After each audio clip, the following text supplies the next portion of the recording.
शायद पंचम काल का दोष होगा कि समय के चलते चलते लोग भी कम होते जाते हैं हर जगह पर, हर क्षेत्र पर।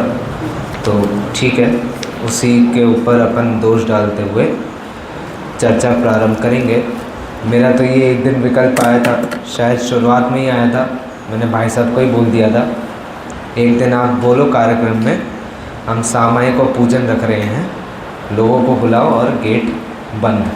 अब तुम बैठो और प्रवचन सुनो, अब तुम्हें कहीं नहीं जाने हैं। तो शायद कुछ हो पाए, लेकिन अब जो व्यवस्था बने सो बने। किसी और 10 सेक्शन में हम ये साथ में लेकिन प्रयास करेंगे। मेरे साथ करना, मुझे बड़ा मज़ा आएगा देखने में। ठीक है, मंगलाचरण के लिए सब सावधान हो जाओ। नमो अरिहंताणं नमो सिद्धाणं नमो आयणीयाणं नमो वज्रायाणं नमो लोहे सवसाहुणं। मंगलमय मंगलकरण वीतराग विज्ञान नमो ताहि जाते भय अरिहंतादि महान। करि मंगल करियो महा ग्रंथ करण को काज। जाते मिले समाज सब पावे निज पद राज। व्यवहाराभासी मिथ्या दृष्टि की अपनी चर्चा चल रही थी, जहाँ अभी वर्तमान में अपना प्रकरण 7 तत्व संबंधी भूल का चल रहा है। एक प्रश्न इसके संबंध में उपस्थित ये हो जाता है, 7 तत्व संबंधी भूल की हम चर्चा व्यवहाराभासी मिथ्या दृष्टि में कर रहे हैं। सो व्यवहाराभासी मिथ्या दृष्टि में क्यों कर रहे हैं, इसको निश्चयभासी में अपन ने क्यों नहीं गड़बड़ किया, मतलब 7 तत्व संबंधी भूल को निश्चयभासी में क्यों नहीं लिया, उस प्रकरण में इसको क्यों छोड़ दिया, क्यों ऐसा प्रश्न उपस्थित होता है। 7 तत्व संबंधी जो परिभाषाएं हैं उसमें सबसे पहले 7 तत्व की निश्चय से ही ये परिभाषा है, आत्मा के ज्ञान पूर्वक या आत्मा के ज्ञान रहित जो चीज़ हो रही है, या तो कर्म आ रहे हैं सो आश्रव, कर्म आके रुक रहे हैं सो बंद, आत्मा की अनुभूति से कर्म का आना ही रुक जाना सो बंद, संवर और फिर निर्जरा इत्यादि जो भी है सब निश्चय से ही उनकी परिभाषाएं हैं। तो जब व्यक्ति इसमें गलती कर रहा है तो निश्चयभासी में जाना चाहिए, व्यवहाराभासी में ये प्रकरण क्यों उठता है। कुछ ध्यान है इसमें, चल नहीं भी है तो कोई दिक्कत नहीं है, क्योंकि मैंने वो प्रकरण नहीं पढ़ाया है इसलिए ज़्यादा मैं उसमें नहीं पूछूंगा। उसका उत्तर इतना सरल सा है, क्योंकि व्यवहाराभासी जो इसमें गलती कर रहा है या 7 तत्व संबंधी भूल में जो गलती हो रही है वो पर्याय में गलती हो रही है, और व्यवहाराभासी का मिथ्यात्वपना सब पर्याय के रिश्ते से ही है। जीव को अजीव मान रहा है, मतलब जीव की पर्याय जो है उसको अजीव के साथ मिला रहा है, अजीव की जो वर्तमान में पर्याय है उसको जीव के साथ मिला रहा है। सो वो तत्व संबंधी भूल कर रहा है, इसलिए जब पर्याय में गलती है तो वो विषय व्यवहाराभासी में चले जाता है, निश्चयभासी में नहीं आता, इसलिए उसको वहाँ नहीं लिया है, यहाँ लिया है। आज की चर्चा संक्षिप्त भी नहीं है, सरल है लेकिन बहुत, और बीच में एक गेम भी खिलवाऊंगा मैं आपको। छोटा सा एक गेम होगा, एक कहानी मैं बताऊंगा और आपको उसमें से उस एक चीज़ को ढूंढने, वो डिटेक्टिव वाले गेम होते हैं ना भाई, किसने किसको मारा वैसे वाला, वो एक गेम बीच में आएगा बड़ा सुंदर, उसको अपन देखेंगे, लेकिन उसमें थोड़ा टाइम है तो उसके पहले जो प्रकरण है उस पर उपयोग लगाते हैं। निर्जरा तत्व संबंधी भूल के पहले संवर बंध तत्व संबंधी भूल के लिए एक बात है। 6 आवश्यकों की जब बात आती है तो एक उदाहरण निकल के आता है। एक उदाहरण जो पढ़ रखा है मैंने उसमें ऐसा आता है, एक मान लीजिए विद्यार्थी है, वो अभी अध्ययन कर रहा है और उसका एक कल या परसों एग्ज़ाम होने वाला है। वो एग्ज़ाम उसके जीवन के लिए बहुत ज़रूरी है, मतलब बोर्ड एग्ज़ाम टाइप है, उसके आगे का पूरा करियर उससे निश्चित हो जाएगा, तो मतलब बहुत ज़रूरी एग्ज़ाम उसको कल देना है। अब ऐसे में वो विद्यार्थी जो भी है वो घर पे रुका हुआ है और अपने पापा के पास जाता है और पापा से बोलता है कि पापा अगर कोई अन्य काम हो अभी तो आप बताइए, कुछ आपकी मदद करनी हो तो आप बता दीजिए, मैं कर दूँगा। तो पापा का सबसे पहले जवाब क्या होगा, नहीं नहीं बेटा अब भी जाके तो तू पढ़ाई कर फिर इसमें आ जाना। तो वो बोलता है कि मैंने पढ़ाई तो कर ली है, बहुत देर से मैं कर ही रहा हूँ, लेकिन कुछ आधे घंटे के लिए माइंड फ्रेश करने के लिए मैंने सोचा मैं आपसे पूछ लूँ, कुछ काम हो तो आप बता दीजिए, नहीं तो मैं खेलने जाने की सोचने वाला था।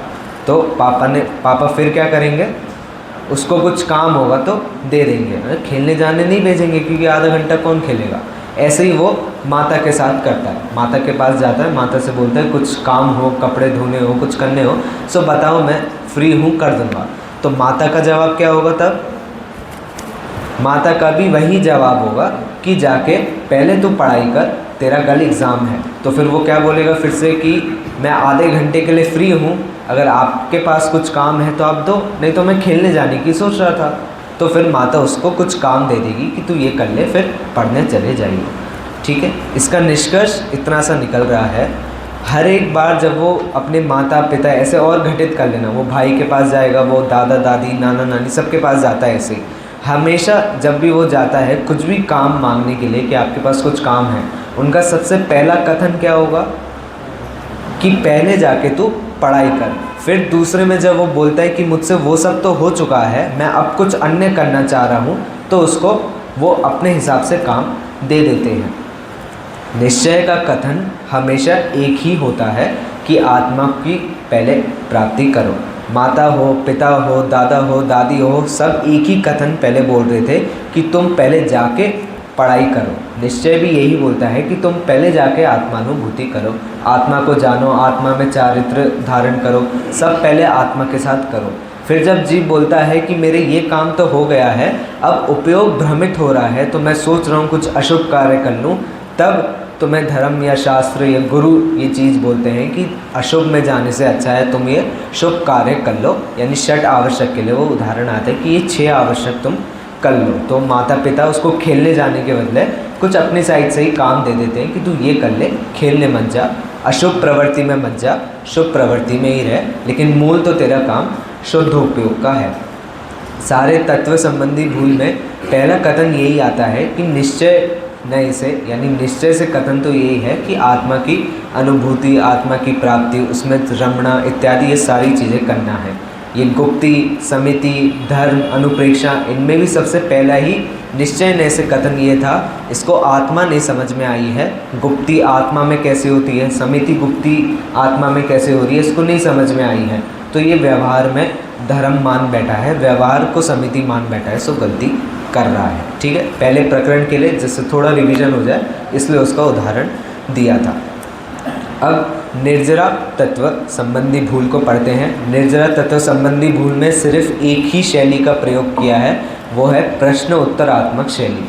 प्रश्न होंगे, उत्तर आएगा, सिद्धांत पता चलेगा, फिर प्रश्न, फिर उत्तर, फिर प्रश्न, फिर उत्तर, कंटिन्यूस लाइन में पूरे विषय को ऐसे ही कवर कर रखा है और वैसे ही अपन समझेंगे क्योंकि बहुत सरल अपने आप में ही है।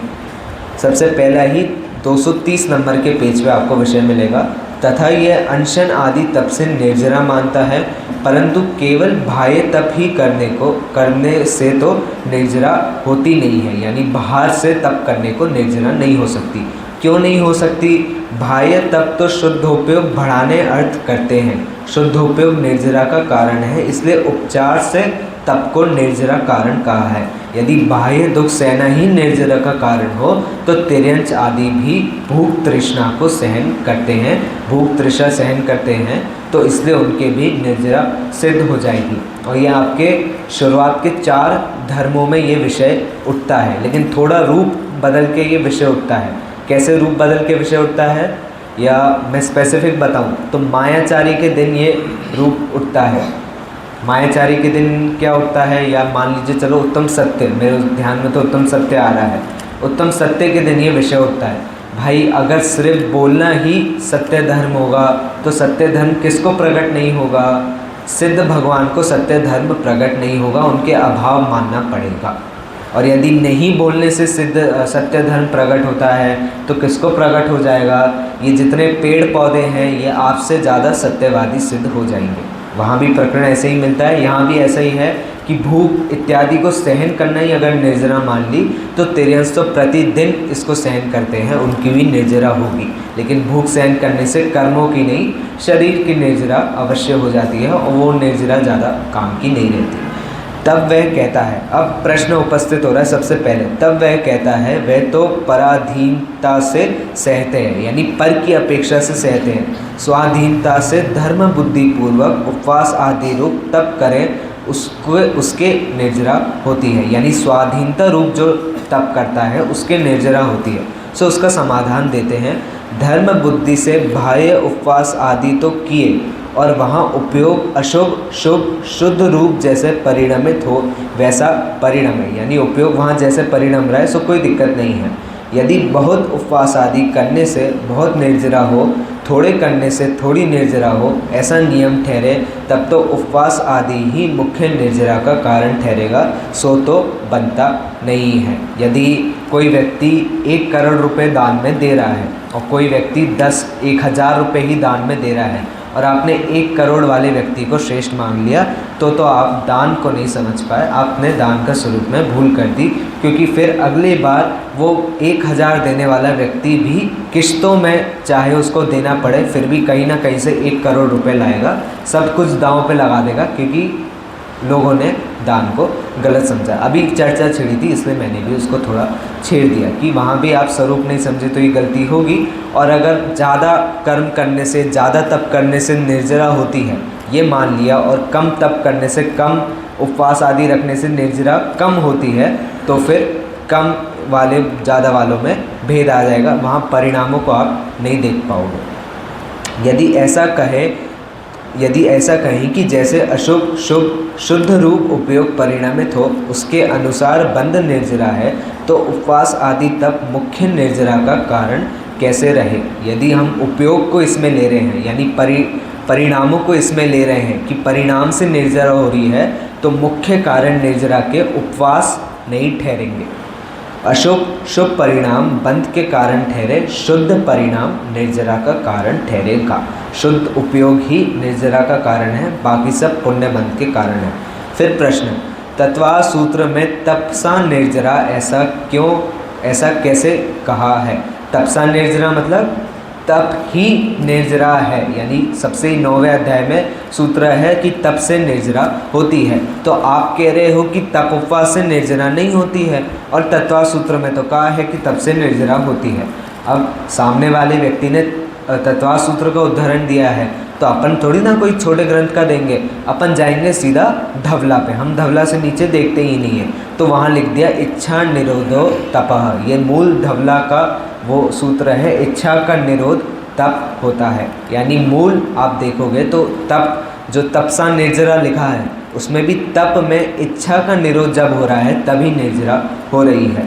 शास्त्र में इच्छा निरोधस तपः ऐसा कहा है, इच्छा को रोकना उसका नाम तप है। सो शुभ अशुभ इच्छा मिटने पर उपयोग शुद्ध हो वहाँ निर्जरा है, इसलिए तप से निर्जरा कहाँ है। जब शुभ अशुभ में उपयोग नहीं जाता तो उपयोग कहाँ जाएगा, उसके तीसरे भेद में शुद्ध उपयोग में उसका उपयोग जाएगा, सो ही उसकी निर्जरा बनेगी। और शायद से अंतिम इस प्रकरण का जो पैराग्राफ है उसमें उदाहरण भी दिया है कि चौथे गुणस्थानवर्ती को निर्जरा नहीं होती। क्यों नहीं होती, उसके शुद्ध उपयोग नहीं है, शुभ और अशुभ उपयोग तो है लेकिन शुद्ध उपयोग उसके नहीं है, तो उसको निर्जरा नहीं हो रही है। अब एक उदाहरण मैं अपनी तरफ से देता हूँ, फिर अपन सिद्धांत पे आएंगे, सरल हो जाएगा सिद्धांत को समझना। 2 उदाहरण सरल हैं, दोनों मिलते जुलते हैं। एक विद्यार्थी आपसे, या एक बच्चा जो पढ़ रहा है वो आपसे अब बोलता है, आपने उसको बहुत समझाया कि पढ़ाई कर, मार्क्स आने चाहिए, ये अच्छे परिणाम आए तो ये अच्छा होगा। तो वो बोलता है चलो अब मैं खेल कूद को छोड़ के मार्क्स के लिए पढ़ना चालू कर देता हूँ। सो बात सही ठहरेगी क्या। अब वो मैं ऐसे पूछ रहा हूँ, सो नहीं बोलेंगे, लेकिन वहाँ भी आधा ये रहेगा कि ठीक ठहरेगा। दूसरा उदाहरण सुन लो, एक पुलिस वाला है, पुलिस वाला बहुत रिश्वतखोर है, पुलिस वाला रिश्वतखोर पकड़ा गया एक दिन, और वो पुलिस में उसको, मतलब पुलिस ही पुलिस वाले को लेके गई और उसको वहाँ बंद कैद में उसको मारा पीटा जो भी करा, और फिर उससे बोला कि तेरे को अब रिश्वत नहीं लेनी है, तेरे को अपना काम अच्छे से करना है। तो पुलिस वाला वहाँ बैठे बैठे बोलता है कि चलो मैं अब रिश्वत से तो लोगों को नहीं रोकूंगा, कानून के हिसाब से लोगों को रोकना चालू करूँगा। तो क्या उसको तब भी छोड़ देंगे पुलिस वाले, मतलब जिनने पकड़ के रखा है। ये जो नहीं बोल रहे हैं कि नहीं छोड़ेंगे, तो फिर उसको किस कारण से छोड़ सकते हैं पुलिस, जब वो पुलिस वाला जो रिश्वतखोर है वो अब ये बोले कि चलो लोगों के बचाने के लिए ये नियम बनाए गए हैं, उस दृष्टि से मैं अब लोगों को रोकना चालू करूँगा, तो उसका काम बनेगा। कानून के हिसाब से करेगा तो जिस दिन कानून हटा उस दिन इसके भी सिद्धांत पलट जाएंगे, ये भी कहीं का नहीं बचेगा। ये असली पुलिस वाला तो बिल्कुल नहीं है, क्योंकि पुलिस वालों के शुरुआत के ही जैसे ही ज्वाइनिंग मतलब कंफर्म हो गया सब कुछ, तभी शपथ दिलाई जाती है कि तुम अब लोगों की सेवा के लिए यहाँ काम कर रहे हो, अपने जीवन के पहले तुम लोगों का जीवन रखोगे। जब ये वो पहले ही नियम का पालन नहीं कर पा रहा तो ये पुलिस वाला बिल्कुल भी बनने योग्य नहीं है। अब सिद्धांत की तरफ आइए। आहार आदि रूप अशुभ की तो इच्छा दूर होने पर ही तप होता है, परंतु उपवास आदि व प्रायश्चित आदि शुभ कार्य हैं, इनकी इच्छा तो रहती है। यानी उपवास आदि को हमने छोड़ दिया, ठीक है, तुम कह रहे हो उपवास आदि गलत है सो हम उनको नहीं करेंगे, लेकिन ये उपवास आदि या प्रायश्चित आदि तो शुभ कार्य है, इनको करने की इच्छा होनी चाहिए क्या, या इनको माइंड में रखते हुए या इनके उद्देश्य से हम निर्जरा करें तो कोई दिक्कत है क्या? सो समाधान करते हैं, ज्ञानी जन को उपवास आदि की इच्छा नहीं है, एक शुद्ध उपयोगी इच्छा है। उपवास आदि करने से शुद्ध उपयोग बढ़ता है, इसलिए उपवास आदि करते हैं। वो जो एक दिन प्रवचन में प्रकरण आया था ना, मोक्ष की इच्छा करने पर भी मोक्ष नहीं मिल सकता, उसकी इच्छा तक छोड़नी पड़ेगी। उसी तरह ज्ञानी जनों के उपवास आदि की इच्छा बिल्कुल नहीं होती, वो उपवास बिल्कुल भी नहीं रखते हैं, मतलब रखने की इच्छा नहीं होती है, लेकिन उपवास आदि रखने से शुद्ध उपयोग होता है, इसलिए उपवास रखे जाते हैं, नहीं तो और कोई उसमें कारण बिल्कुल भी नहीं है कि वो उपवास रखें। वो प्रकरण चलो वो आगे आएगा, उसके लिए उदाहरण मैं तब दे दूंगा कि बाह्य क्रिया फिर क्यों रखते हैं, वो अंतरंग के दर्शाने वाली होती है। तथा यदि उपवास आदि से शरीर या परिणामों की शिथिलता के कारण शुद्ध उपयोग को शिथिल होता जाने तो वहाँ आहार आदि ग्रहण करते हैं। यानी जिस भी कार्य से शुद्ध उपयोग शिथिल हो जाए, दृढ़ हो जाए, उस कार्य को कर सकते हैं। वो चाहे आहार आदि ग्रहण करना हो, चाहे उपवास लेना हो, चाहे कुछ भी करना हो, वो करें, लेकिन शुद्ध उपयोग तुम्हारा शिथिल होना चाहिए, ये मूल उसमें कारण है। अब डायरेक्ट आप परंतु जैसे परिणाम हुए वैसे बाह्य साधन द्वारा एक वीतराग शुद्ध उपयोग का अभ्यास किया। ये अंतिम उसके निष्कर्ष जैसी लाइन। अब प्रश्न होता है, यदि ऐसा है तो अनशन आदि को तप संज्ञा कैसी हुई? मतलब अनशन, अवमौदर्य, ये 12 तप जो आते हैं, इनको ये तप की संज्ञा क्यों मिली? अगर तुम इन्हें तप को ही नहीं कहना चाहते, तुम इन्हें तप ही नहीं मान रहे, तो समाधान, उन्हें बाह्य तप कहा है। सो बाह्य का अर्थ ये है कि बाहर से औरों को दिखाई दे कि यह तपस्वी है, परंतु आप तो फल जैसे अंतरंग परिणाम होंगे वैसा ही पाएंगे। आप फल कैसा पाएंगे? अंतरंग परिणाम जैसे। अग्नि और धुआं, अग्नि और धुआं न्याय शास्त्रों में बहुत आता है। अग्नि और धुआं में मैं कार्य और कारण पूछूं कौन है, तो आप क्या बोलेंगे? कारण कौन होगा? अग्नि कारण और धुआं कार्य हुआ। अब मैं अगर धुएं को कारण बोलूं और अग्नि को कार्य बोलूं तो भी बात सही रहेगी। कैसे सही रहेगी? धुएं के कारण से आपने अग्नि रूपी कार्य को जाना, वहाँ ज्ञेय ज्ञापक संबंध बैठ जाता है। वो संबंध एक प्रकार का है, लेकिन उसमें बात ऐसी है, आपने धुएं के कारण अग्नि को जाना, अग्नि वहाँ कार्य बन जाता है और धुआं कारण बन जाता है। कारण इसमें क्या दिख रहा है आपको? बाह्य तप इसमें आपको कारण दिख रहा है। और कार्य क्या होना चाहिए? मतलब कार्य क्या बन जाएगा उससे? आपके अंतरंग के परिणाम उससे कार्य बन जाएंगे। यानी बाहर में जब व्यक्ति महाव्रतों को धारण करता है, उपवास आदि रखता है, तब उसके अंतरंग परिणाम दिखाई देते हैं कि इसके अंतरंग की शुद्धता है, तो इन्हें ये पाल पा रहा है, नहीं तो नहीं पाल सकता। मतलब बाहर के वो चीज़ें आपके कारण हो गई और उनसे आप अंदर के कार्य को जान रहे हैं। और उसमें भी हमेशा ऐसे नहीं होता कि अंतरंग के सारे ही परिणाम को जान सकते हैं।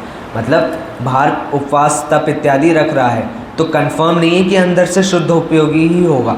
भाई पॉसिबिलिटी है, 50-50 है, शुद्ध उपयोगी हो भी सकता है, नहीं भी हो सकता है। लेकिन अगर बाहर में तप नहीं रख रहा है तो गारंटी अंदर से शुद्ध उपयोगी भी नहीं है, इसलिए वहाँ तप इत्यादि रखना कहा है। उन्हें बाह्य तप कहा है। सो बाह्य का अर्थ यह है कि बाहर से औरों को दिखाई दे कि ये तपस्वी है, बाहर से दिखना चाहिए कि ये मुनिराज है। कपड़े पहनने वाले को हम मुनिराज नहीं मानते, जबकि कपड़े और मुनिराज पने का तो कोई रिश्ता है ही नहीं बिल्कुल भी। फिर भी परंतु आप तो फल जैसे अंतरंग परिणाम होंगे वैसा ही पाएंगे या पाएगा, क्योंकि परिणाम शून्य शरीर की क्रिया फल दाता नहीं है। परिणाम यदि शून्य हो तो शरीर की क्रिया फल नहीं देती है, बिल्कुल भी कुछ उससे नहीं निकल पाता है। ठीक है, अब यहाँ प्रश्न के बाद वो आपका गेम आने वाला है। प्रश्न भी ध्यान से सुनिए, उत्तर के हिसाब से उत्तर मैं बता दूंगा, बस गेम में आपको पार्टिसिपेट करना है। यहाँ फिर प्रश्न है कि शास्त्र में तो अकाम निर्जरा कही है, वहाँ बिना इच्छा के भूख प्यास आदि सहन से निर्जरा होती है, सो फिर उपवास आदि द्वारा कष्ट सहने से कैसे निर्जरा न हो। समझ गए प्रश्न? शास्त्रों में अकाम निर्जरा कही है। अकाम निर्जरा मतलब बाहर के कष्टों को सहन करना, बस उनसे आपकी निर्जरा हो रही है, वो कैसे भी आपके कष्ट हों। तो वहाँ इच्छा से भूख प्यास सहन करना निर्जरा है, तो फिर उपवास आदि द्वारा कष्ट सहन से कैसे निर्जरा हो। समाधान है ऐसा इसका ऐसा, अकाम निर्जरा तो बाह्य निमित्त, अकाम निर्जरा भी बाह्य निमित्त तो बिना इच्छा के भूख प्यास का सहन करना हुआ है, और वहाँ मंद कषाय रूप भाव हो तो पापी की निर्जरा होती है। मतलब मंद कषाय रूप अंतरंग के भाव होने चाहिए तो ही निर्जरा होती है। चलिए, अब इसके लिए ऐसा है, मान लीजिए डिटेक्टिव्स वगैरह पुलिस की स्टोरी तो सबको थोड़ी बहुत तो ज्ञात होंगी, ये लोग कौन होते हैं क्या काम करते हैं, बस ऐसी एक सच्ची घटना पे आधारित है ये चीज़। एक केस ऐसे सामने आया पुलिस वालों के, सबके सामने एक केस ऐसे आया, एक जगह पे एक घोड़े की मौत हो गई। मौत हत्या से हुई थी, मतलब किसी ने उस घोड़े को मार दिया था, और अब घोड़े को मारा है कोई दिक्कत नहीं है, किसी ने मार दिया पकड़ लेंगे, नॉर्मल पुलिस भी ये काम कर सकती है। लेकिन वो घोड़ा बहुत ज़रूरी था, मतलब जिस बंदे का था उसने बहुत पैसे लगा रखे थे, और अलग अलग तौर तरीक़ों से उसको दवाई दे के सही करा था, उसकी दवाई दे के शक्ति बढ़ाई थी, सारी चीज़ें उसमें करी थी। तो बहुत ज़रूरी था कि उसका ज़िंदा रहना, और कुछ दिन के पहले ही, मतलब कुछ घोड़ा हॉर्स राइडिंग रेस होती है ना, उसके पहले ही वो मर गया। तो बहुत इम्पॉर्टेंट काम होने वाला था उस घोड़े से, और उसके पहले ही वो मर गया। तो अब बहुत लोगों को उसमें इन्वॉल्व होना पड़ा। घोड़ा रखने वाले पे सबसे पहले प्रश्न करा, भाई घोड़ा जब था तब तुम्हारे यहाँ वहाँ कौन रहता है, तुम्हारे साथ और कौन रहता है? तो वो बोलता है मेरे साथ तो कोई नहीं रहता, मैं हूँ, मेरा एक कुत्ता है, और ये सारे यहाँ घोड़े खड़े हुए हैं, सबके यहाँ खड़े रहते हैं। उनमें से इनका जो घोड़ा था वो विशेष रूप से अंत की साइड पे खड़ा था, उसकी अलग से व्यवस्था हो रखी थी। सो ठीक है, बात ठीक है, सबने सुन ली बात को। अब हुआ ऐसे, जब अपना मेन डिटेक्टिव वहाँ आता है तो सबसे पहले वो मिलता है तो डर जाता है, मतलब अंदर जाते ही उसको डर लग जाता है। क्यों डर लगता है? उसके पीछे से कुत्ता आ जाता है और फिर वो भौंकने लग जाता है, लेकिन कुत्ता बंधा हुआ था, वो डर गया लेकिन फिर भी, और इस हिसाब से वो फिर अंदर गया, उसने प्रश्न वगैरह पूछे और सारी जानकारी निकाली। अब बहुत टाइम तक तो आरोप यही लग रहा था कि किसी बाहर के बंदे ने इसकी हत्या करी है घोड़े की, लेकिन अंत में पता चला कि बाहर नहीं, बात तो अंदर से ही निकली थी, यानी अंदर ही कोई बंदा था जिसने ये काम करा था, अंदर ही बंदा था। ये बात पे वो डिटेक्टिव इस निष्कर्ष पे कैसे पहुंचा? घोड़े के सामने खड़ी हजारों तो नहीं, 10 टीमें थी, मतलब 11 लोग की टीम में 10 टीमें थी। 10 में से 10 पे आरोप चढ़ा हुआ था कि इनमें से किसी ने अपना आदमी भेज के इसकी हत्या करी होगी। अच्छा, वहाँ विद्यमान और उसके आसपास समाज वालों यानी नेबर से उससे पूछा कि भाई जब हत्या हो रही थी तुम क्या कर रहे थे? उनने बोला भाई दिन में तो हत्या नहीं हो सकती, क्योंकि दिन में हम यहीं वहीं थे, रात को हो सकती है जो हुई हो। तो उनने बोला रात को कोई आवाज़ आई? बोले हमें रात को ना घोड़े की चीखने की आवाज़ आई, कुछ आवाज़ नहीं आई, हम बहुत शांति से वहाँ सो रहे थे, कोई आपत्ति नहीं थी। घोड़ा मरा, हमें तो सुबह पता चली कि घोड़ा मर गया है। क्यों पता चला? इसने चिल्लाया कि इसको घोड़ा मरा हुआ मिला है, तो इसकी आवाज़ से हम उठे, हमें पता चला। फिर भी वहाँ जो डिटेक्टिव था वो इस निष्कर्ष पे पहुँचा कि भाई जब कोई मरा हो तो मरा तो अंदर के ही बंदे से है, मतलब इस घोड़े पालने वाले ने ही इसको कैसे न कैसे मारा है और सब सेटअप करा है। अब आप थोड़ा उपयोग लगा के बताइए वो डिटेक्टिव इस निष्कर्ष पे कैसे पहुंचा कि मृत्यु उस घोड़े की तो अंदर से ही हुई है, किसी बाहर के व्यक्ति ने वो काम नहीं करा है।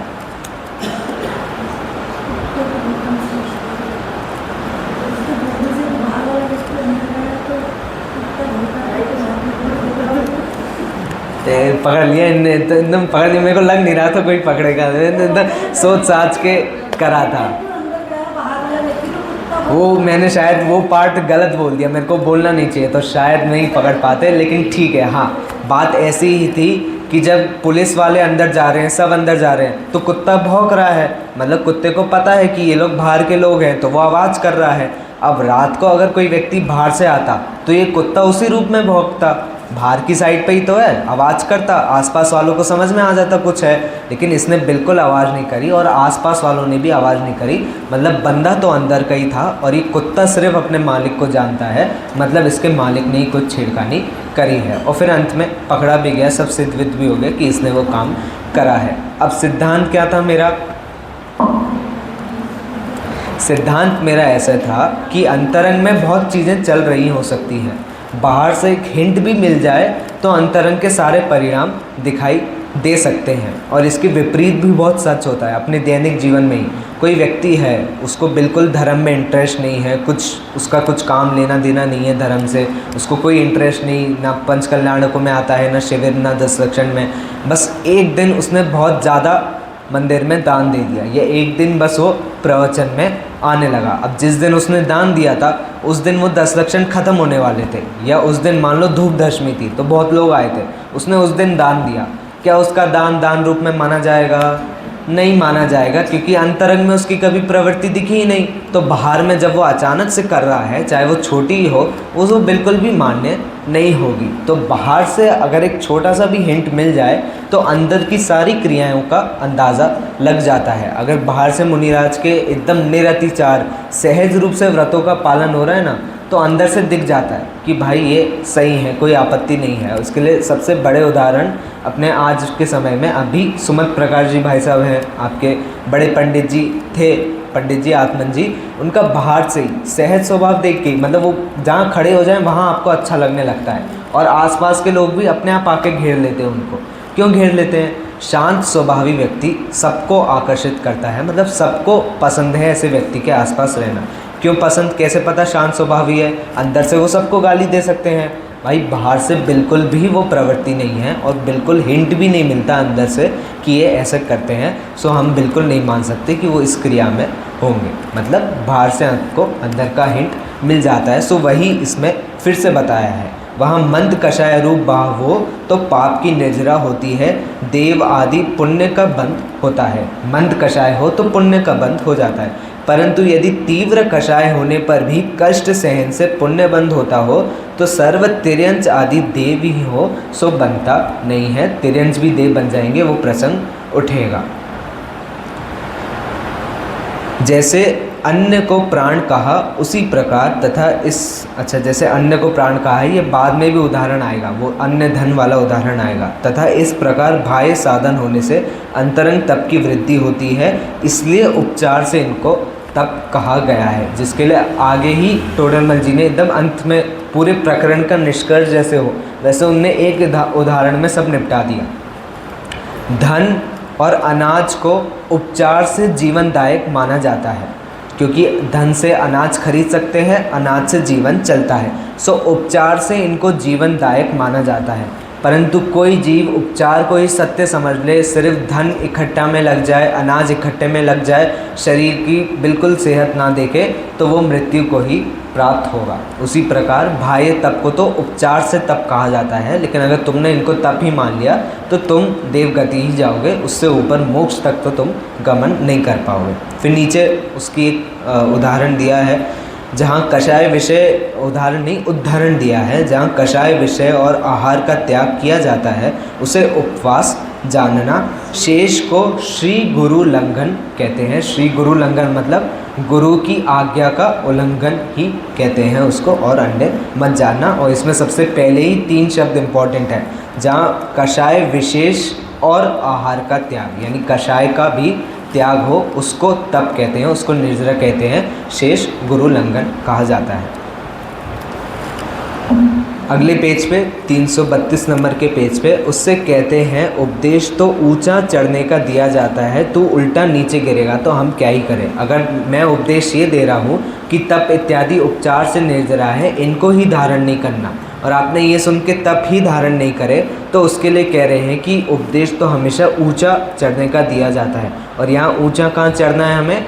डायरेक्ट मोक्ष, उससे नीचे हम नहीं देख रहे। तो ऊंचे चढ़ने का उपदेश जब दिया जा रहा है, तू विपरीत ग्रहण करके नीचे गिर रहा है, तो उसमें अब हम क्या करें? तू उल्टा नीचे गिरेगा तो हम क्या करेंगे? यदि तू मान आदि से उपवास आदि करता है तो कर या मत कर, कुछ सिद्ध नहीं है। मतलब मान से उपवास कर रहा है या उपवास ही नहीं कर रहा है, दोनों अवस्थाएं सेम है, कोई उससे सिद्धि नहीं होने वाली।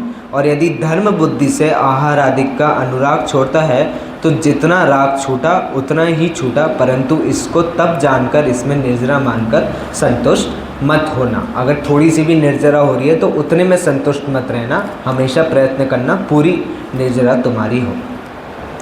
तथा अंतरंग तप में प्रायश्चित, विनय, वैयवृत्ति, स्वाध्याय, त्याग, ध्यान रूप, ये जो प्रकरण, ये पैराग्राफ आया है, ये मैंने उस दिन पूजन में अर्थ बताते वक्त समझाया था।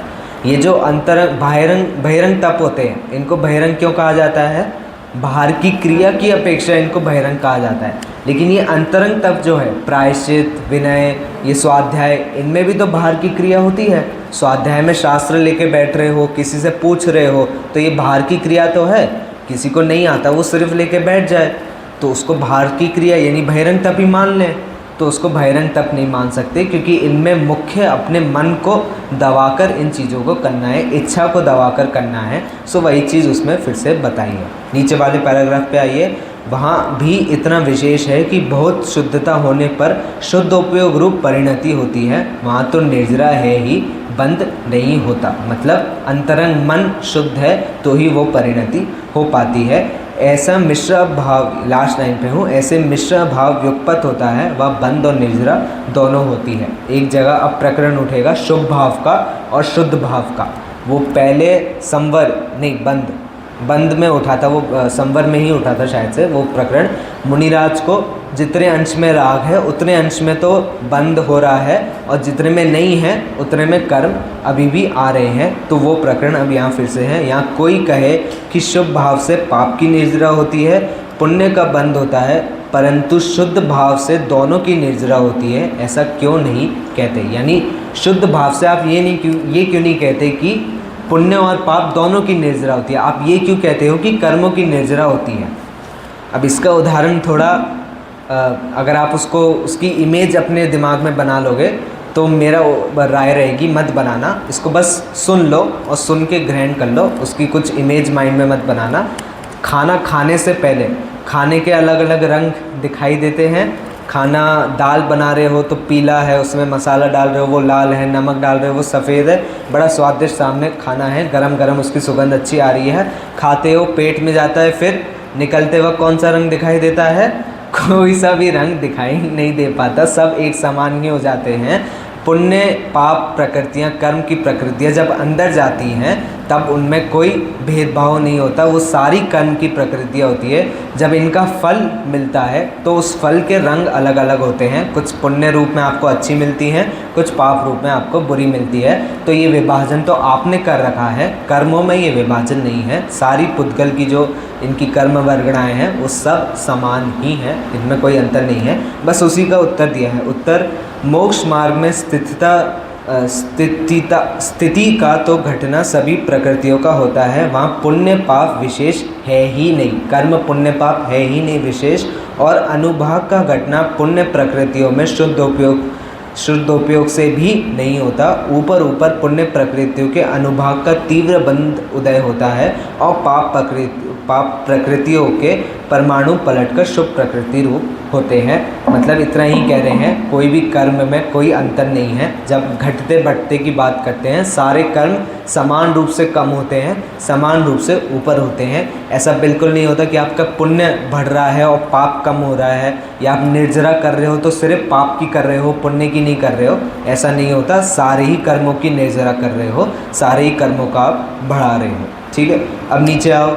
देखो चतुर्थ गुणस्थान वाला शास्त्र अभ्यास, आत्मचिंतन आदि कार्य करे, वहाँ भी निर्जरा नहीं, बंध भी बहुत होता है। 3 परिस्थितियाँ बता रहे हैं। पहले चौथे गुणस्थान में निर्जरा नहीं होती, बंध भी बहुत होता है। दूसरा, पंचम गुणस्थान में थोड़ी निर्जरा होती है लेकिन थोड़ा बंध भी हो रहा है। और छठे 7वें गुणस्थान में बहुत निर्जरा हो रही है और थोड़ा बंध हो रहा है। और पंचम गुणस्थान वाला विषय सेवन आदि कार्य करे, वहाँ भी उसके गुण श्रेणी निर्जरा होती रहती है, बंध भी थोड़ा होता है। तथा पंचम गुणस्थान वाला फिर वही बात है, उसके नीचे देखो, और 6वें गुणस्थान वाला आहार विहार आदि क्रिया करे तो उस काल में भी उसके निर्जरा बहुत होती है तथा बंध उससे भी थोड़ा होता है। ठीक है, इसलिए बाह्य प्रवृत्ति के अनुसार निर्जरा नहीं है, अंतरंग कषाय शक्ति घटने से विशुद्धता होने पर निर्जरा होती है। सो इसके प्रगट स्वरूप का आगे निरूपण करेंगे, वहाँ से जानना, आगे इसकी चर्चा आएगी तो वहाँ से उनने विशेष जानने के लिए कह दिया है। मात्र वो चौथे 5वें 6ठे गुणस्थान का उदाहरण क्यों दिया था? अंतरंग विशुद्धि 6ठे गुणस्थान की ज़्यादा है तो उसकी निर्जरा ज़्यादा हो रही है, चौथे गुणस्थान वाले की विशुद्धि है नहीं अभी, इसलिए उसकी निर्जरा नहीं हो रही, उसका बंध भी हो रहा है, मतलब कर्म तो रुक रहे हैं लेकिन निर्जरा उसकी बिल्कुल नहीं हो रही है। बस अब दृष्टांत में एक बार पढ़ देता हूँ, फिर इस प्रकरण को अपन ख़त्म करते हैं। यहाँ दृष्टांत है, जैसे धन को व अन्न को प्राण कहा है, जो उदाहरण मैंने दिया था वही है। सो धन से अन्न लाकर उसका भक्षण करके प्राणों का पोषण किया जाता है, इसलिए उपचार से धन और अन्न को प्राण कहा है। कोई इंद्रिय आदि प्राणों को न जाने और इन्हीं को प्राण जानकर संग्रह करे तो मरण को ही प्राप्त होगा। उसी प्रकार अनशन आदि तथा प्रायश्चित आदि को तप कहा है, क्योंकि अनशन आदि साधनों से प्रायश्चित आदि रूप प्रवर्तन करके वीतराग भाव रूप सत्य तप का पोषण किया जाता है, इसलिए उपचार से अनशन आदि को तथा प्रायश्चित आदि को तप कहा है। कोई वीतराग भाव स्वरूप तप को न जाने और इन्हीं को तप जानकर संग्रह करे तो संसार में भ्रमण ही करेगा। सिद्धांत और उदाहरण दोनों बहुत सरल रूप से उतने घटा दिए। निष्कर्ष, बहुत क्या इतना समझ लेना कि निश्चय धर्म तो वीतराग भाव है, अन्य नाना विशेष बाह्य साधन की अपेक्षा उपचार से किए गए हैं, उनको व्यवहार मात्र धर्म संज्ञा जानना, इस रहस्य को नहीं जानता, इसलिए इसके निर्जरा भी सच्ची श्रद्धान नहीं होती है। आपकी निर्जरा तत्व संबंधी भूल यहाँ समाप्त हो जाती है, प्रकरण यहाँ समाप्त हो जाता है। प्रकरण समाप्त हो गया, मतलब हाँ अंत ही हो गया है, कोई दिक्कत नहीं है। मोक्ष तत्व संबंधी भूल जो है वो अपन कल देखेंगे अच्छे से, और फिर सम्यक ज्ञान को अन्यथा रूप ये व्यक्ति कैसे ग्रहण कर लेता है, उस बात को अपन कल ही देख लेंगे अच्छे से आराम से बैठ के। आप भी सम्यक ज्ञान को प्रकट करें, इसी मंगल भावना से आज की वाणी को समाप्त करें।